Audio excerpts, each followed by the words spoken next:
Hi అండి. వంకాయ ముద్దకూర ఫంక్షన్స్లోని వడ్డించే ఉల్లి వెల్లుల్లి ఉపయోగించకుండా చేసే వంకాయ ముద్దకూర పాత స్టైల్లోని చాలా రుచిగా ఉంటుంది, చాలా బాగుంటుంది. ఒకసారి ట్రై చేసి చూడండి.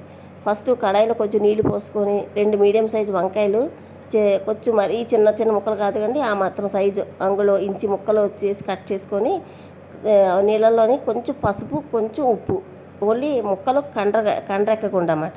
ఈ ఉప్పు పసుపు వేసి నీళ్ళల్లోని మూత పెట్టి 5 నిమిషాలు మీడియంలో పెట్టి ఉడికిద్దామండి. ఇది ఎందుకు ఇలా ఉడికించాలంటే సమ్మర్లో వంకాయలు మరి అప్పట్లోనైతే చిన్న చేదు ఉండేవండి. ఆ చేదు కానీ వంకాయ ముదిరినా కానీ ఇలా ఉడికించుకొని ఈ కూర వండుకుంటే చాలా బాగుంటుందండి. 5 నిమిషాలు అయ్యేసరికి ఉడికిపోయింది. ఇప్పుడు మనం వంకాయ ముక్కలన్నీ దీంట్లోకి ఫిల్టర్లోకి తీసేసుకొని వాటర్ లేకుండా ఆ వాటర్ మిగిలిపోయి నీరు పారబోసేయాలండి. అవి ఇంకా పనికిరావు. వంకాయలు చేదుగా ఉన్నప్పుడు కానీ వంకాయ ముదిరినప్పుడు కానీ ఇలా వంకాయ కూర వండేవారు. పైగా పెళ్ళిళ్ళలో ఎక్కువగా వండేవారు. ఎందుకంటే సమ్మర్లోనే మ్యాక్సిమం పెళ్ళిళ్ళన్నీ అయ్యేవి కనుక వంకాయలు కండ్రగా ఉన్న చేదుగా ఉన్న అప్పుడు ఇలా కూర వండుకుంటే చాలా బాగుంటుందండి.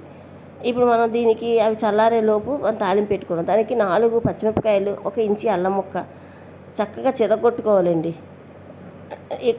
కొంచెం కోర్సుగా చెదగొట్టుకోవాలి. అంటే మనకి ముక్కలుగా కట్ చేసుకోకుండా ఇలా చెదగొట్టి వేసుకుంటే ఘాటు అది పట్టి బాగుంటుందండి, కూర బాగుంటుంది. దీనికి ఇంకా వెల్లుల్లి కానీ ఉల్లి కానీ ఉపయోగించమండి. మనం తాలింపు ఏంటి అమర్చుకోవాలంటే 1 స్పూన్ శనగపప్పు, 1 స్పూన్ మినపప్పు, 1/2 స్పూన్ జీలకర్ర, 1/2 స్పూన్ ఆవాలు, కొంచెం కరివేపాకు, ఈ పచ్చిమిర్చి అల్లము ముద్ద, అంతేనండి. ఆ ప్యాన్ పెట్టుకొని వంకాయ ముక్కలు తీస్తాం కదా, మళ్ళీ వేరే ప్యాన్ పెట్టుకోవచ్చు. శుభ్రం కడిగేసి మళ్ళీ 2 స్పూన్లు ఆయిల్ వేసుకొని ఈ పోపులన్నీ వేసుకున్నానండి. శనగపప్పు, మినపప్పు, ఆవాలు, జీలకర్ర, కరివేపాకు, పచ్చిమిర్చి, అల్లము దంచిన ముద్ద.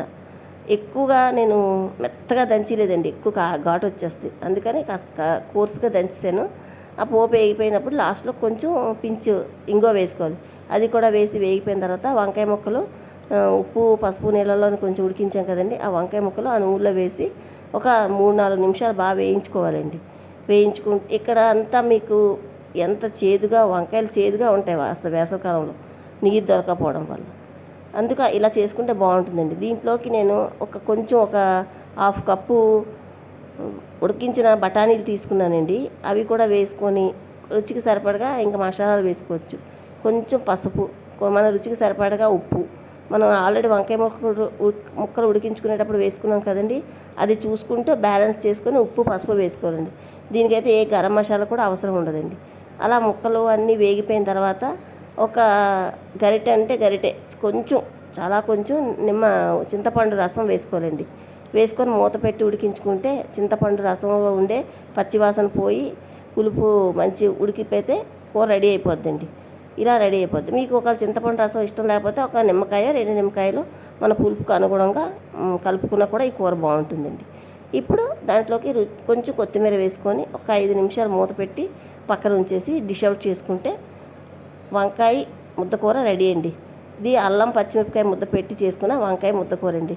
పెళ్ళిళ్ళలోని ఫంక్షన్స్లోని వడ్డించే మా తరంలోని వడ్డించే కర్రీ అండి. చాలా టేస్ట్గా ఉంటుందండి, ఇంకా చాలా బాగుంటుంది.